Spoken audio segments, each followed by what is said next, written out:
Just talking with Tom. Just talking with Tom. Turn your dial to cable 18. You will see the best in TV. Just talking with Tom. Just talking with Tom. Sit back and listen. You will hear the best conversation of the year. Just talking with Tom. Just talking with Tom. Just talking with Tom. Just talking with Tom. Welcome to Talking with Tom. I'm Tom Dacey alongside Ed McCarver. Hello, Edward. Hello, Tommy. How are you tonight? Fine. You know, this is our third show in about a week. Yes, I think Maureen is maybe getting jealous. We've, last week we had our anniversary show, and of course our Super Bowl remote that we did on Super Bowl Sunday that will be seen shortly here on NHTV, and now tonight. So I'm going to start having my mail delivered here, I think. You know, it's going to be just about every night for me this week, because I'll be down here tomorrow evening for our good friend Michael Cuomo. Yes, open mic with Michael Cuomo. Let's give him a plug tomorrow night at 8 p.m. Eastern Time, if you happen to be viewing in the Eastern Time Zone, and why wouldn't you be? So. And then the before-mentioned Super Bowl show that you just spoke about that we did on Sunday, our ace cameraman John and I will be down here Thursday morning editing that show. Excellent, excellent. That was, well, the Super Bowl shoot is always a fun shoot at Lenny's Cafe in Wallingford, and we always have a good time there. But oh, what a game! Tremendous. You know, I have to borrow a line from the squared circle. Yes. That when the lights did go out, I did expect to see The Undertaker. Yes, I did see that. Hollywood J. Williams said he expected to see the Undertaker emerge on the 50-yard line once the lights were restored. But yeah, kind of scary, and I think good for the San Francisco 49ers, because until the lights went out, it was a runaway. Baltimore was way ahead, and I thought, you know, the last 3 or 4 Super Bowls that we did have were all pretty entertaining. They were all close games, but this one, the way Baltimore was running away with it, I thought, oh, this game is horrible. Then the lights went out, and then the lights went on. So did the 49ers. Power overload, you think, by Beyonce? Yeah, maybe. That's what some people are saying. But you know, I guess New Orleans got some good marks for it. The commissioner of the NFL, Roger Goodell, said it was no fault of New Orleans. The city was a perfect host. I think it was the 9th Super Bowl they've had in New Orleans, and Commissioner Goodell wanted the people to know that you know, if and when it comes time to bid again, and I think they're making a bid for 2018 for the Super Bowl to be back in New Orleans, but they were not disappointed in the city over that 34-minute interruption with the power failure. And as I said on the Super Bowl show Sunday, just because next year's Super Bowl is in your team's home grounds, don't think the Jets are going to make it next year, Ed. I can dream, can I? I still think of Joe Namath every time I Mr. hear the word Super Bowl. Yes. So the great Joe Namath, and yeah, this will be exciting. Only 362 days away, I guess. It's Super Bowl 48 in MetLife Stadium, I think they call it now, in New Jersey. The first cold weather stadium, and kind of an experiment. You know, they've had them in cold weather cities, but with dome stadiums.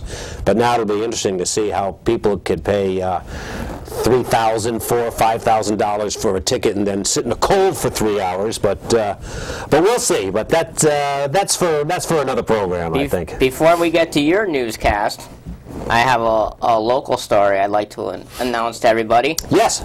Our good friend, old reliable, Luann LeClaire, who was absent from our Super Bowl show this past Sunday, just welcomed a new granddaughter on Sunday. Yes, and she she had the child, or her daughter had the child on Sunday night. I don't know if they had it in time for kickoff or not, but Lily Evelyn. Lily Evelyn. And everything is, the baby's healthy. And 7 pounds and 19 inches. 7 pounds, 19 inches. Very nice, very nice. So our congratulations to old Reliable. Hopefully next time we see her, she'll be passing out cigars to us to commemorate the birth. Do they still do that with baby? Do they still pass out cigars? I'm not sure. I haven't got one in a while, so I don't know. And I'm a little past the baby stage myself, but although I act like one on occasion. As I usually say. Like right now. Ed, have you done your homework? And as I usually answer, yes, sir, I have. With Ed's humor news, take it away, Goob. All right, thank you, Tommy.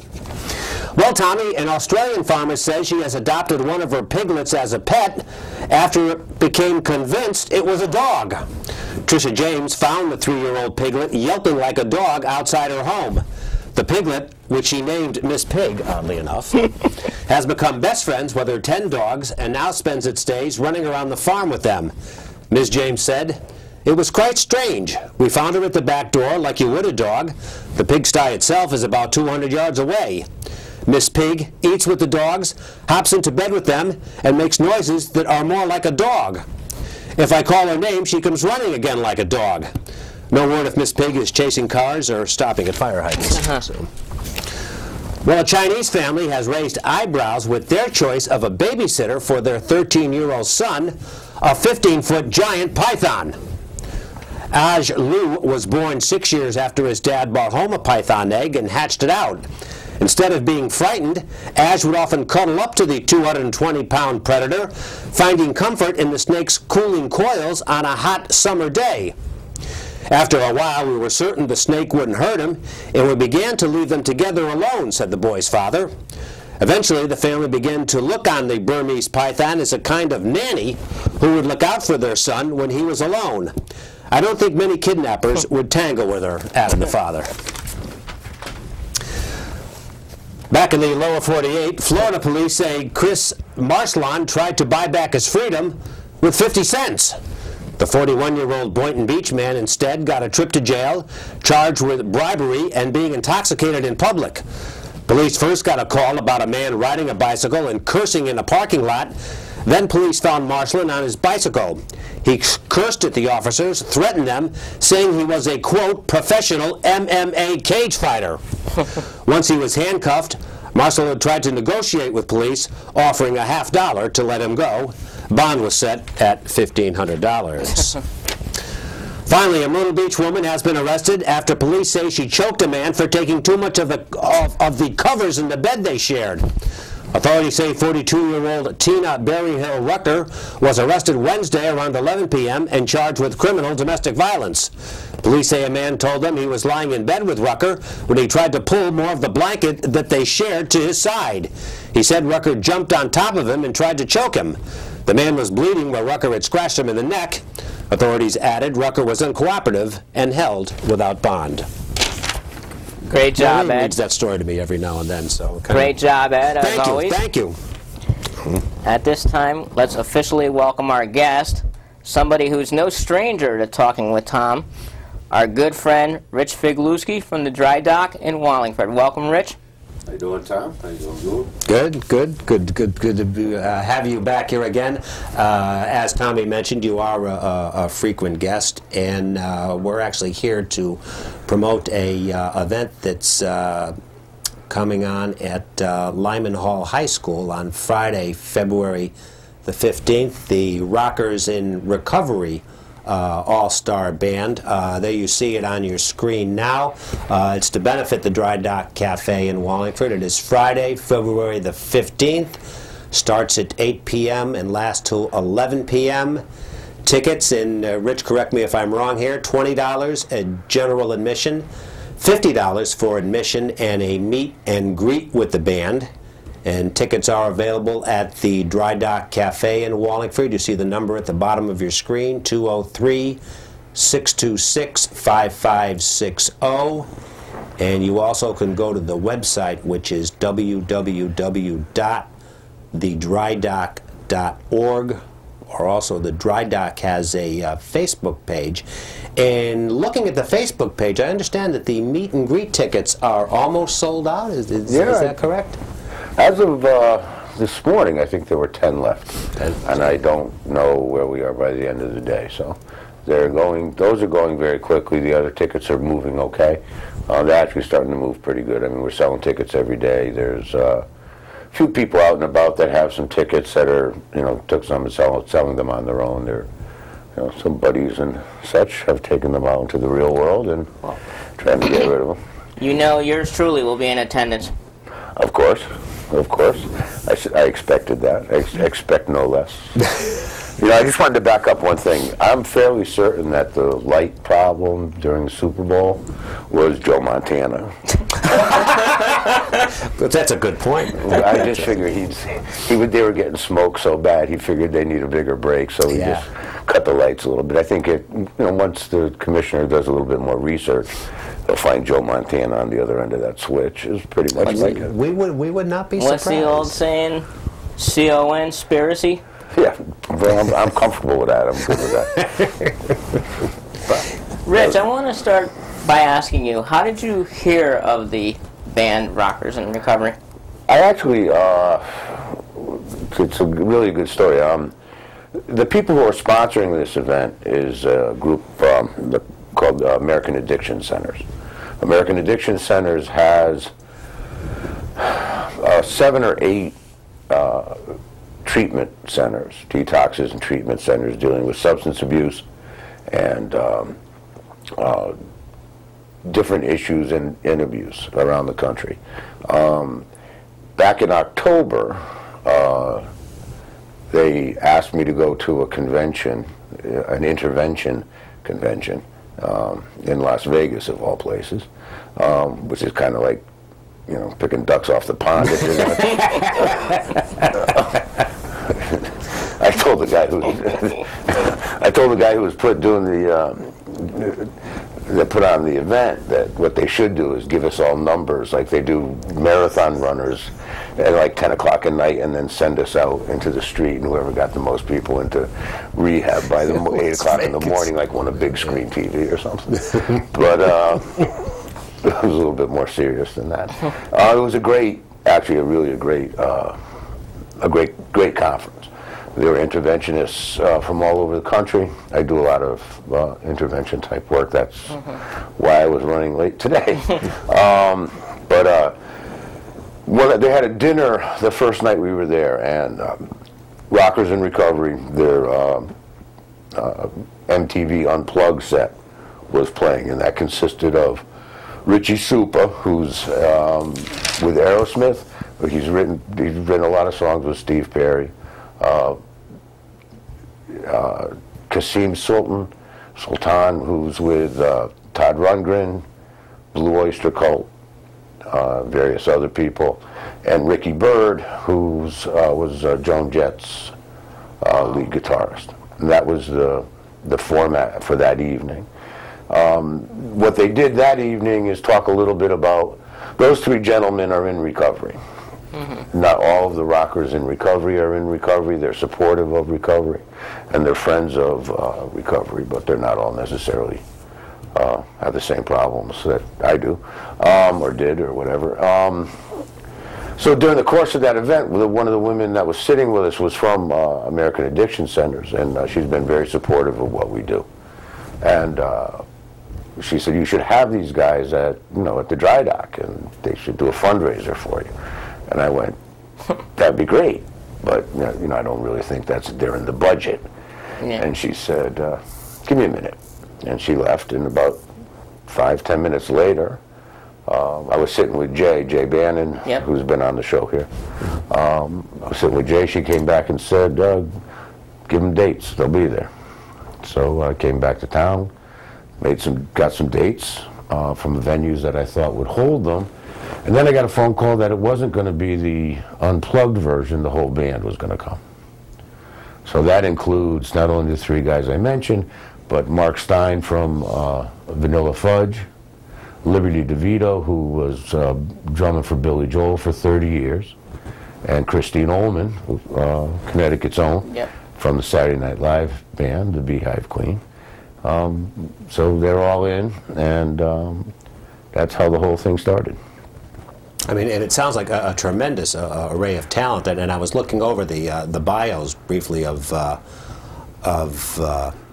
the artists you just mentioned. And you mentioned Ricky Byrd, not only with Joan Jett, but also Roger Daltrey and Southside Johnny he's worked with. Christine Ullman. And our director was surprised at this when I mentioned that the reason she wears the beehive in honor of Ronnie Spector. Yes. So and she's also worked with George Harrison, Levon Helm, and a name that will be familiar to musicians around here, Al Anderson from the Wild Weeds from years ago. And Richie Supa, you mentioned, Aerosmith, and he also, from my notes here, I guess has also worked with Bon Jovi and Ozzy Osbourne. He's done a lot of work with Richie Sambora, too. Oh, has he? Yeah. Yeah. And Mark Stein, you mentioned working with the Vanilla Fudge, and also opened for artists, I think, well, of my age group, maybe a little bit over Jimi Hendrix, Deep Purple. Yeah. Oh, yeah. So, and of course, and Liberty DeVito, and doing my notes, not only Billy Joel's band, but I guess he also played for Mitch Ryder in the Detroit Wheels, which was very, very long time ago. So yeah, these guys have gotten their chops in. I mean, they're as a sometime musician, I guess, is what I would call myself. Yeah. These guys are the real deal. But that's quite an impressive lineup. And Tommy, we have our first phone call of the evening, so why don't we go ahead and take that? Hi, you're on Talking with Tom. Gentlemen, I'd like to wish you congratulations on 19 years. Thank you. Well, we appreciate that. It was 19 years in 1 week. That was last week's show, but we certainly do appreciate the call. Absolutely. How are we doing tonight, fellas? Very well. I think I recognize his voice. Oh, yeah? I do not recognize it as of it. Caller, do you want to, I don't want to say reveal yourself. That doesn't sound right. But Let me take a shot. Go ahead. Is this John Zimmerman from the Squared Circle? Absolutely, the Squared Circle. The one and only. Oh, is it? Oh, good evening, John, and thank you very much for calling. A fine show last night. The Squared Circle, seen Mondays at 7 p.m. Most every Mondays right here at NHTV. That's correct, most Mondays. And don't forget that we're not on before Raw. Raw is on right after us. Absolutely. And I think the ratings do reflect that. You're a nice lead-in to Monday Night Raw. Absolutely. I have a younger caller here that wants to speak to you fellas. So I'll bid you adieu, and here he is. All right. Tom, this is Susan. I did an episode of Squared Circle. Yes, now that voice I do recognize. Jacob. Jacob, is it? Yeah. Jacob's, Jay-Z, as they call him. Wait, that name's taken, isn't it, Jay-Z? Yeah. Well, very well. Thank you, Jacob, for calling in. Are you enjoying the program? Yep. Very good. And don't forget, if there's no wrestling show going on Friday, the February 15th, maybe you could get your father to take that short ride over to Wallingford on Friday, February 15th to hear the Rockers in Recovery All-Star Band. You'll hear some classic music from some classic musicians for a very, very good cause. How about that? Well, I'll see if I can get in there. All right. All right. Well, that's. I want to thank you guys for calling in. Yep. Yep. Have a good night. 2 weeks ago. Yep. All right, bye. All right. Have a good night. Bye-bye. And you can do just what John and Jacob did. Give us a call at 203-234-0025. A little bit off topic, but you're welcome to call. We're talking with Rich FIGLEWSKI from the Dry Dock in Wallingford about the Rockers in Recovery All-Star Band's performance at Lyman Hall on Friday, February the 15th. You don't mind if we take a wrestling call every... Oh, God, no. I'm looking forward to that. I can't sense. wait for the 15th. Yeah, should be a, you know, it might be a good time, say, if you, perhaps you forgot to give a Valentine's present to your loved one on February 14th, that maybe... Speak for yourself. to make up for it, you could... It's always good to have a bailout. Yes, exactly. Well, I do have our cameraman, John's birthday is the next day. Oh, is it really? Oh, okay. February 16th. Very good, very good. So anyway, we're talking about, so it's like a who's who of musicians. Absolutely. What is the mission of Rockers in Recovery? And, as you know, and I know usually we go over this ahead of time, but... well, Rockers in Recovery basically, they started in 2008. They're not only do they do this, these tours, do they do this type of work, they have a magazine, they have a radio show, and it's all about bringing a message of hope to people in recovery and people who are struggling. If it's a very similar, it's a good mesh for us because we have a very similar outlook. John Hollis is the founder of Rockers in Recovery, and we came, in the conversations that we've had, we've come to realize that we have a lot of the same thoughts about being in recovery and the hardships that people find. And one of the most difficult things for people is, what do I do with myself? And I know for a lot of musicians,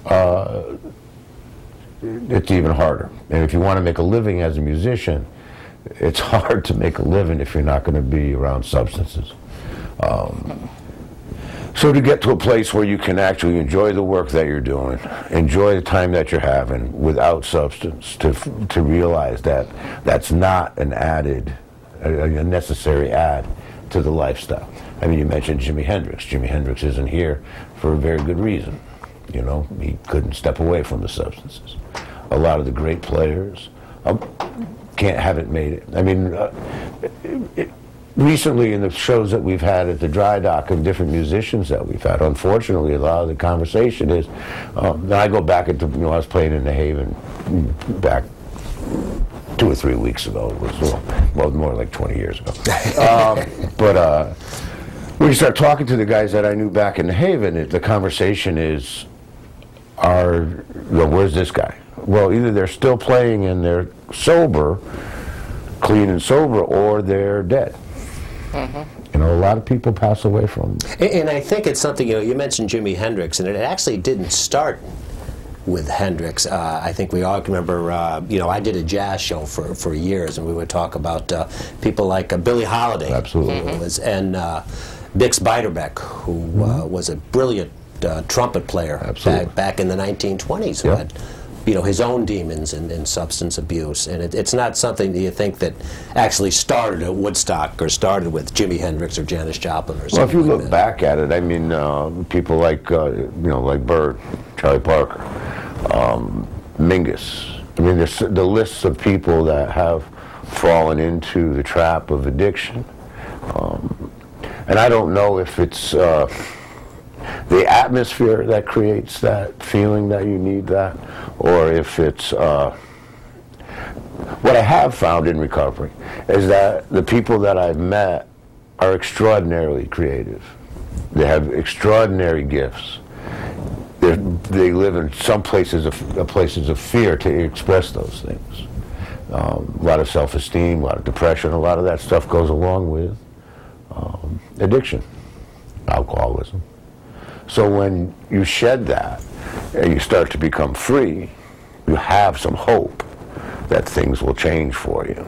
And I think that with Rockers in Recovery, with John Hollis, with the guys that are playing with Rockers in Recovery, they're trying to bring that message out. I wanted to mention just a little bit in doing research on this about John Hollis, who was a radio host in Pompano Beach, Florida. And he is credited as the originator, producer, and host of Rockers in Recovery. Actually, he said he got the idea in a dream. It came to him in a dream, he said, and it certainly has come to fruition. Again, we're talking to Rich FIGLEWSKI from the Dry Dock Cafe in Wallingford. We're promoting the Rockers in Recovery All-Star Band that will be appearing at Lyman Hall High School in Wallingford on Friday, February 15th from 8 p.m. to 11 p.m. Thank you, Eric. There's up on our screen now. For more information, you could call the Dry Dock at 203-626-5560 or email them or go online at www.thedrydock.org. Now, Rich, how long has the Dry Dock been in existence now? Are you going into your third year? About 2.5 years. Surprises me every morning that we're still there. It's yeah, 2.5 years. It seems like 10, but it's a full-time job running the plus. Full-time plus. I know how busy this guy is, believe me. And I think I mentioned the last time you were here that you know, is there room for another dry dock in town? Would you open up a second one? And I think you were quite vocal in your answer. No, you have all to handle Today I'm good. I think that the mission for the dry dock seems to be still evolving in the things that are coming, coming to us, and the opportunities that are coming to us. We do a lot more. I think there's a lot more to be done. We do a lot of, still do a lot of intervention work, and we still do a lot of handling emergency situations. But on the backside of people coming out of different treatment centers and stuff, there's a whole void that's missing in the community. Basically in the country, really. I mean, there's not a lot of places that actually cater to people and really help them through those first few months, a year, to try to help them get a good foundation in their recovery. And that's a big thing. That's a big part of it. One question I wanted to ask you. I know you and I were on a committee together for the new bus route in Wallingford. Now, since that route has changed, has it been easier for people to get to your facility? Have you noticed more people coming in? What's that been, about 2 weeks now, Tom? I think it started, beginning of January, actually, January 7th. Okay, so a little bit of, I know that it stops, and I know people are catching the bus a little bit more. Whether it's bringing more people in, I don't really know. We have a pretty steady flow of people. I know it's been brought to my attention that the bus is there. So from that standpoint, people are becoming more aware. Like everything else, I think it just takes time for people to figure out what's going on. I did actually take the inaugural ride that Did you go that ride. day? Yep. Yeah. So I was on the very first ride. John and I were on the first ride that morning. Well, that's a good thing. Standing room only on the first Really? ride. I'm glad I couldn't make it. Then I would have had to stand. I'm too old. Now, Rockers in Recovery is not the only band that will perform. There's an opening act, is a group out of Hartford called Selfish Steam, which has been described as friends in recovery with music that touches the soul, is how they describe themselves. Now, how did you hear about them, or what can you tell us about them? Well, there's I've seen Selfish Steam, I think 2 or 3 times now. They were actually brought onto the show by John Hollis. They did there was a 12-step music festival in Florida, and Selfish Steam was at that music festival. That was a 3-day event, sober event, clean event. Selfish Steam played there, and then when John booked Rockers in Recovery up here, he said, we'll get Selfish Steam to open. I'd seen Selfish Steam at a thing called Sober in the Sun, which is a 3-day music, camping, healing event. I don't know what there's all sorts of stuff going on. I mean, there's stuff for kids. It's basically sober stock, I guess is how you'd call it. Sober stock, I like that. It's in Massachusetts on a campsite. It's got to be, I think last I knew there's like 2,500, 3,000 people out there. Everybody's camping, and they have music that goes on for 3 days. They have, so it's a great event.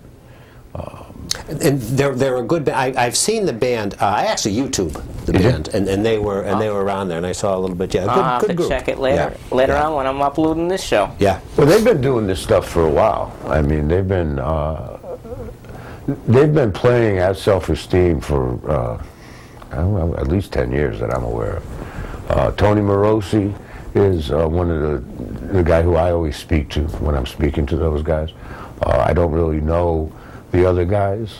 We've never met, but Tony and I we've talked a few times on the telephone. I'm looking forward to meeting him. But I've always enjoyed him when I've seen him at Sober in the Sun, and I know that they're drawing people from the area down to see the show. So it should be, it should be a good show. We also have the Students Against the SAD group, which used to be Students Against Drunk Driving, which is now Students Against Destructive Decisions. But they'll be manning a bake sale booth. There's a raffle booth. People are donating items for raffles. They're putting raffle baskets together. There's healing baskets, entertainment baskets, recovery baskets, beauty baskets, which I'm hoping maybe I could get 2 of the beauty baskets. I was going to say we need a double supply for that. Yeah. One for me and one for Goober, and we'll be all set. Maybe they have a basket of views. And then there'll be soft drinks and water. I believe the Coalition for a Better Wallingford will be there to talk about what's going on with that newly forming group. So there should be a lot of different things happening at the event, as well as some banging good music. I saw the Rockers in Recovery on January 25th in New York City at the Cutting Room. They did a show. Ricky Bird's his house got messed up in a hurricane. It was a Hurricane Sandy relief, wasn't it? I saw that. Yeah. So they did it, and so Ricky organized a show out at the Cutting Room in Manhattan on January 25th. So took the train down, and that was such a good show. It was, I mean, just besides the Rockers, Ian Hunter played, Michael DeBar played, Lala Brooks played. They just kept bringing them out, and it was a great show. All these legends. Again, we're talking with Rich Figlewski from the Dry Dock. We're promoting the Rockers in Recovery All-Star Band at Lyman Hall High School, Friday, February the 15th, from 8 p.m. to 11 p.m. And we want a packed house that evening. Yes. Yes. That would be lovely. You mentioned about the raffles and things of that nature. If there's a group that would like to donate a raffle item or help in some way, is it too late to get involved? No, it's not too late. If you want to be involved with what we're doing, you can contact the Dry Dock. Stop in at the Dry Dock. There's a woman who's running all that, and I'll get you in touch with her. That's Anna.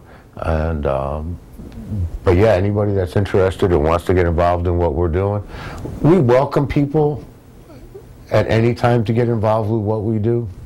And for those that do not know, the Dry Dock is located, is it 68 and a half Quinnipiac? Yeah, 68 and a half, whatever's closer to. In Wallingford, so. Fine organization. Just on the other side of the tracks. Yeah, I mean, we really want as many people involved with us. I think that one of the great things about what John's doing with Rockers in Recovery, not just John, but all the band members, and why it fits so well with us, is there's this whole stigma that goes along with people in recovery. That it's a whole stigma with addiction. There's a whole stigma with alcoholism, all sorts of process addictions, gambling.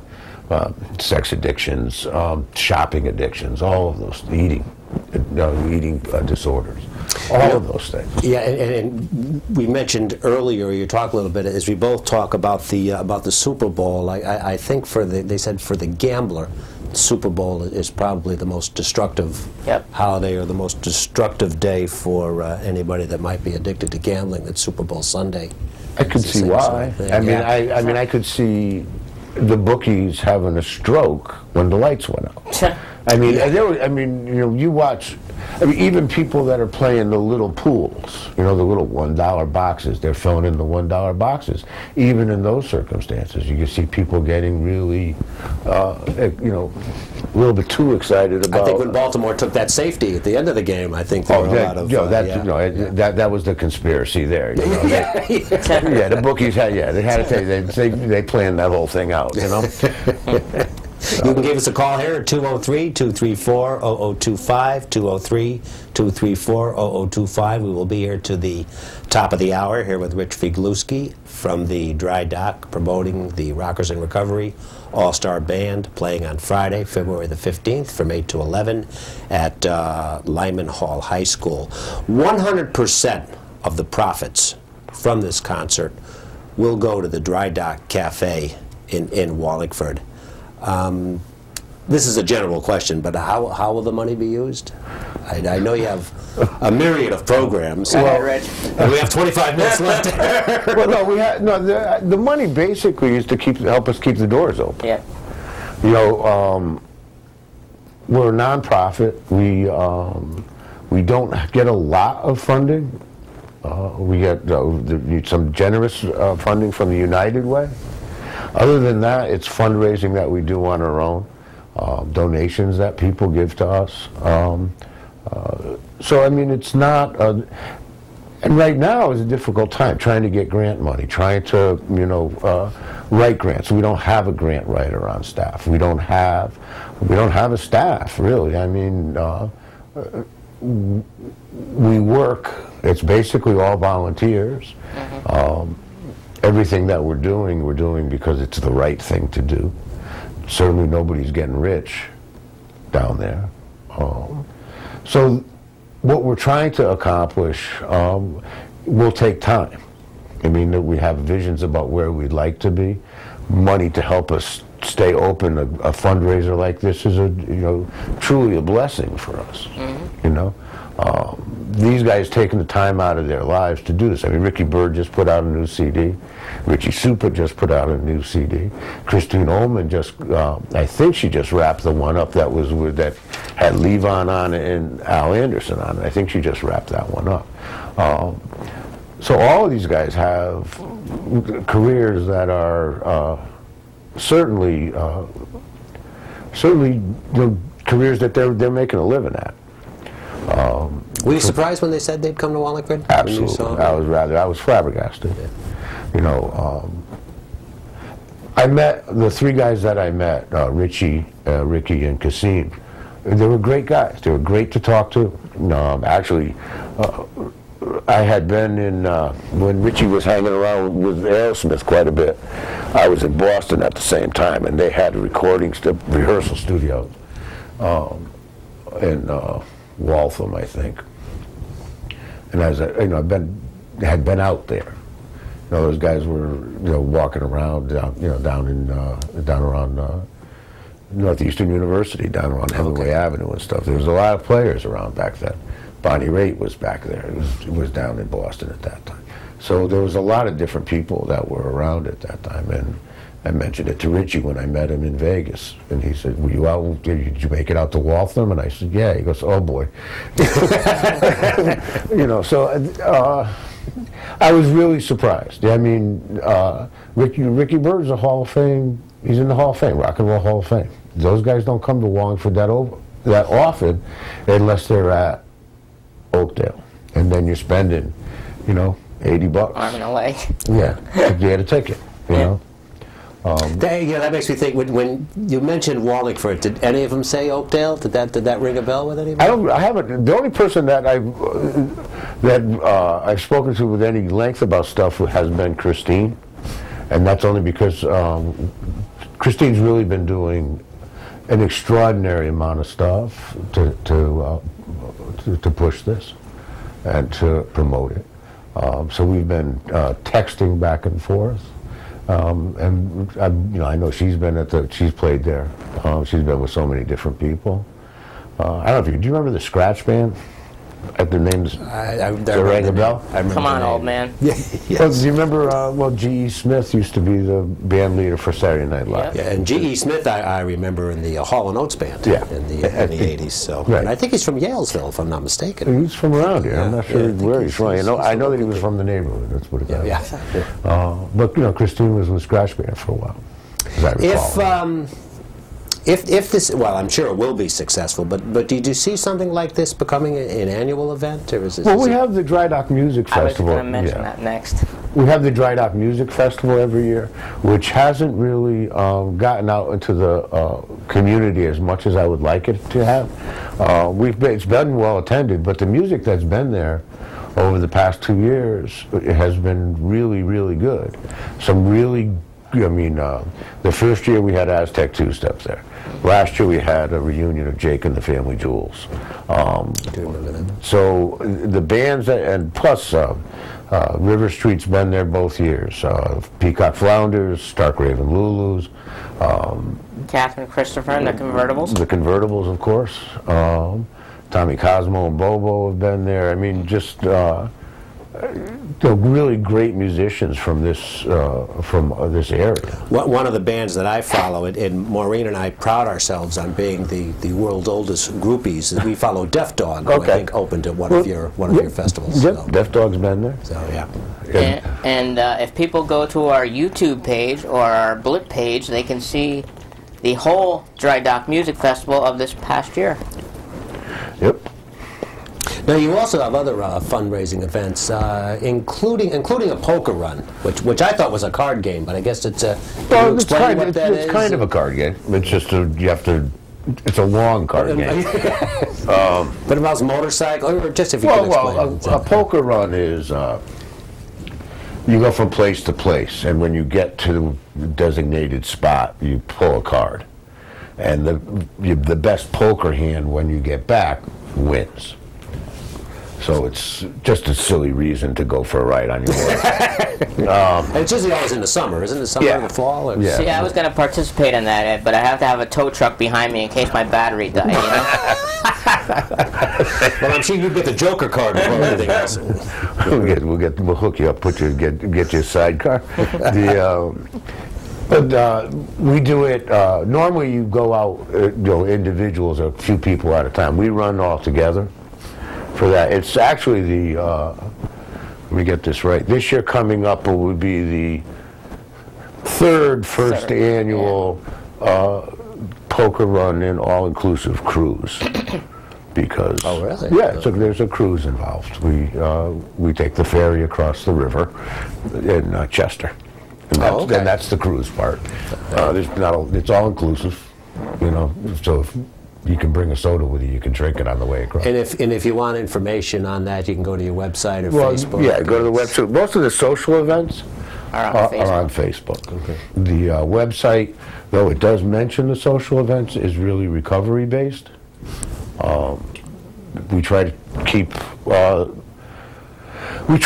the Dry Dock. We're not affiliated with any 12-step program, so we try to keep them separated as much as we can.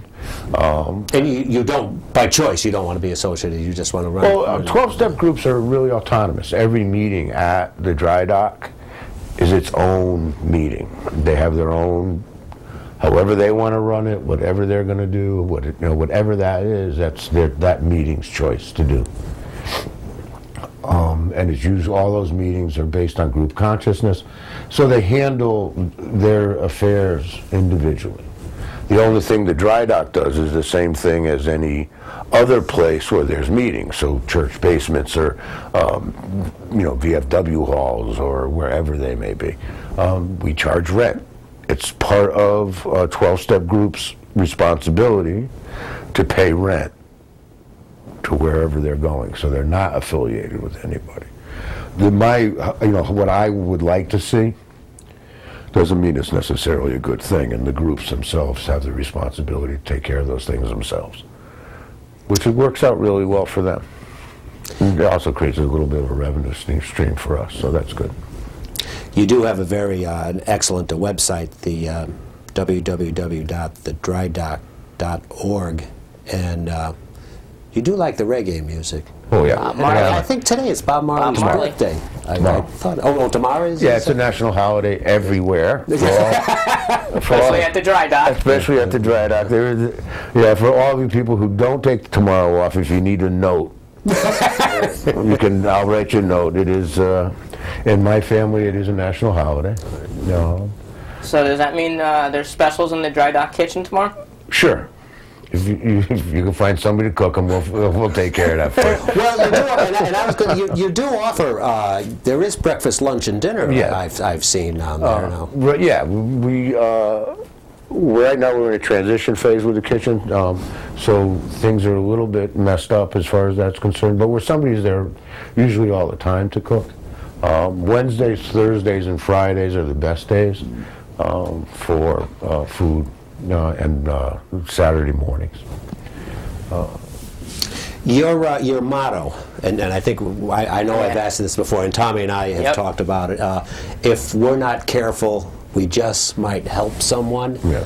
How did that evolve? It is. It's a great motto, but it's actually my dear friend. Mark said that to me one time. The idea that to keep things in perspective, that's a really good way to look at it. And to think I have as individuals, we have the ability to help other people and to offer them suggestions and to bring things to the bring things to the table for them. But to think that I, as a human being, have the ability to change another person or to create, all I can do is be a conduit for people. So I just do what I do. And if something, if by God's chance, something changes and something works, well, I really had nothing to do with it. I just gave you whatever information has flown through me, So it's really by chance, and to try to keep myself and keep ourselves humble and not to think that, somehow or other I have the answers, because I don't. I know what worked for me. I know what people have told me has worked for them. And try to carry that forward, Ego can be a really dangerous place, And if I start to think that the work that we're doing or the work that I'm doing, somehow or other, my ego gets in the way of it, the work that we do will fail. That's inevitable. But yeah, it's also got a great sense. Mark's got a great sense of humor. Mm-hmm. And I do believe, in very many ways, Mark is very responsible for me being where I am today. He's one of the good people.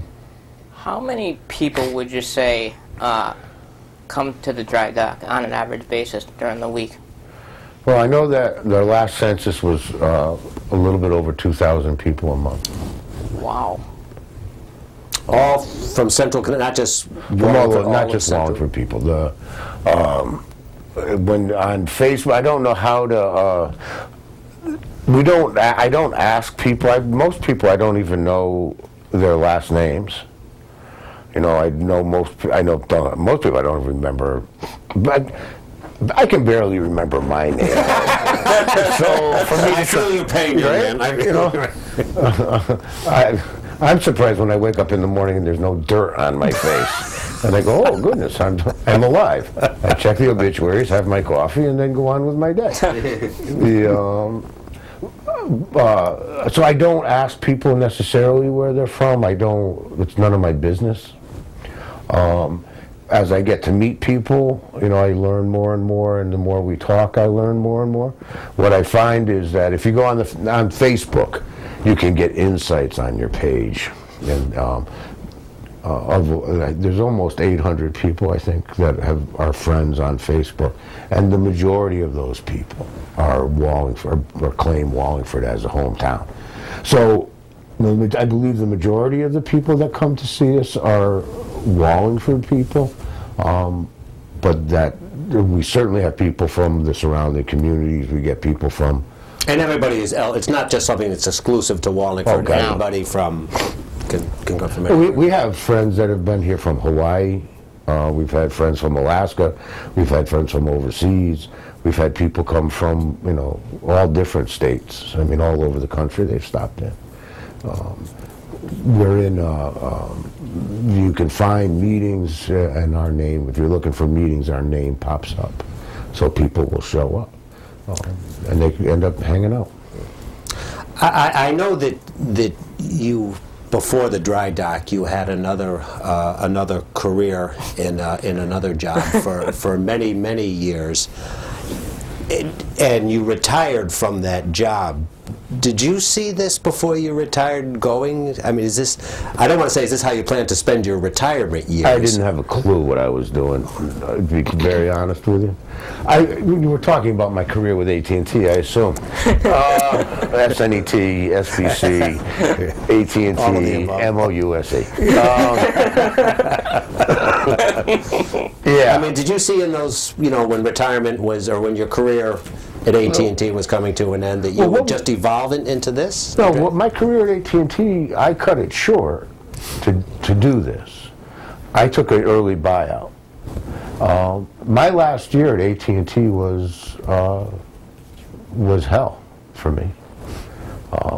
Not because of anything, except that we had no contract the last year that I was there, the majority of the last year that I was there.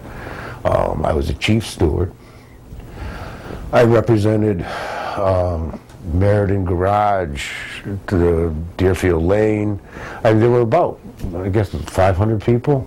And I think for those that don't know, chief steward was the union representative for the employees. Yeah, there was a chief steward, and then there were other stewards, and so, and it was a very contentious time. The AT&T, SBC, the SBC / AT&T takeover of SNET was a very, very difficult time for a lot of people, and it remains that way. I don't want to sit here bashing AT&T, but for me, it became a place I did not want to go. The lack of concern for employees, the way people were treated, was taken out of the hands of local management. And people were struggling. There's been a lot of problems. Well, I think, what I was wondering was, did you realize at that time when you were ending your career at AT&T that you had another career waiting in the wings with No, the I didn't realize I had another career. What I thought I was going to do was, what happened was a couple guys that I knew died in January of 2010. One drank himself to death, and we found him 4 days later, bled out all over his apartment. And another guy intentionally overdosed on heroin. And it started to make me really wonder about how hard it is for people in that loneliness. And where do you go and what do you do? So I was talking with Jay one night. We were actually watching my son Juan play basketball. And I think it was Juan's game. It was either Juan's game or Shayna's game, one of my kids' games. And we started talking about it. And I started looking at it, and what I really thought I was opening was a place where I could go. I like cooking breakfast. I've always liked cooking breakfast for my kids. I like to cook. So I said, well, you know, I'll open up a joint, cook some burgers, flip some eggs. People can come every once in a while, play guitar. And some people have meetings. And that is the basis of what we started with. Mm-hmm. It's just blown up. Well, are you surprised at the success and popularity of the dry dock? Yeah. I mean, I don't get it. I mean, I do get it. I mean, it's just the type. Did you realize the need was there? No, not. I guess that's the most important thing. That's one thing I've said to Rich before. I believe that he is just what the community needed in Wallingford. Thank you, Tom. I didn't, I knew there was trouble. I've always, I think there was talk about substance abuse. Even I think the last council meeting there was some talk about substance abuse in the high schools. Yep. Well, it's not just in the high schools. You've had, I don't know how, I mean, just in, there have been 9 overdoses in Wallingford since Thanksgiving. There's been 7 deaths. That's a lot. That's like 1 a week. That's a lot of people dying. There's a lot of heroin, there's a lot of prescription narcotics, there's a lot going on. The combination of drugs that people are doing, there's just a lot of stuff going on. And it's dangerous. You know, I'm familiar with abuse of prescription pills because I did that. Did I know it was as rampant as it was? I think I had an inkling, but I didn't know it was anything like it is. And I did not know how really prevalent heroin is. And it's not just Wallingford. I mean, I don't mean, it's not Wallingford. It's all over the place, and it's not the inner city. That's the problem. It's white suburban communities are struggling with heroin issues. I mean, there are 13-year-old kids walking around with needles in their arms. That's not uncommon. And that's scary. Yeah, yeah. We have got about 3.5 minutes left. Wow. And we could probably stay here another 2-3 hours. Quickly, before we wrap up, let's just promote the event once again. Yes, the Rockers in Recovery All-Star Band to benefit the Dry Dock Cafe in Wallingford, Connecticut. That's Friday, February 15th, 8 p.m. to 11 p.m. Lyman Hall High School, 70 Pond Hill Road in Wallingford. For more information, you could call 203-626-5560. The website, www.thedrydock.org, or you can go on Facebook and get any information. In the 2 or so minutes we have remaining, any final thoughts, Rich? Yeah, if you did I lose my mic? Yeah, I did. I guess if you have an opportunity to come out, that would be great. Love to see you. I guess the most important thing that I want for people to understand about what we do is that the only way things change is through kindness and love and understanding. The reason why I'm such a big fan of Bob Marley and his music is that's the message. And the message should be a place of peace and kindness towards everybody, and then things make, because the rest of it doesn't really matter. So that's about it. And if you're not careful, you might just help somebody. So come out on February 15th and support this great organization. Rich, again, I want to thank you for joining us again on the show. And Ed, I don't know if I told you this before, but did you know that when I first moved, Rich installed my phone? I did not know that. That's right. That's why he. Is that why you get a busy signal? That's right. That's why he couldn't get a hold of you for 2 weeks.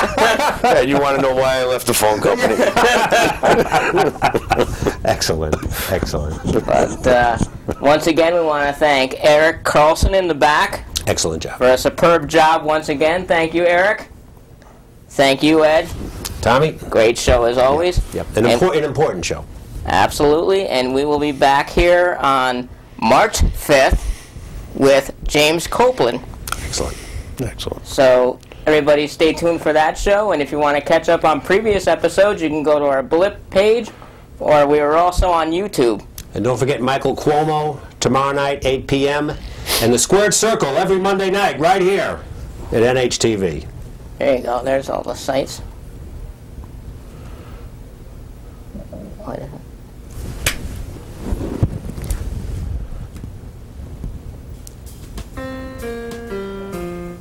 That was a quick hour.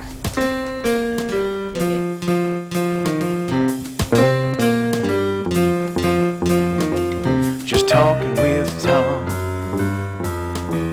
Just talking with Tom. Turn your dial to cable 18. You will see the best in TV. Just talking with Tom. Just talking with Tom. Sit back and listen.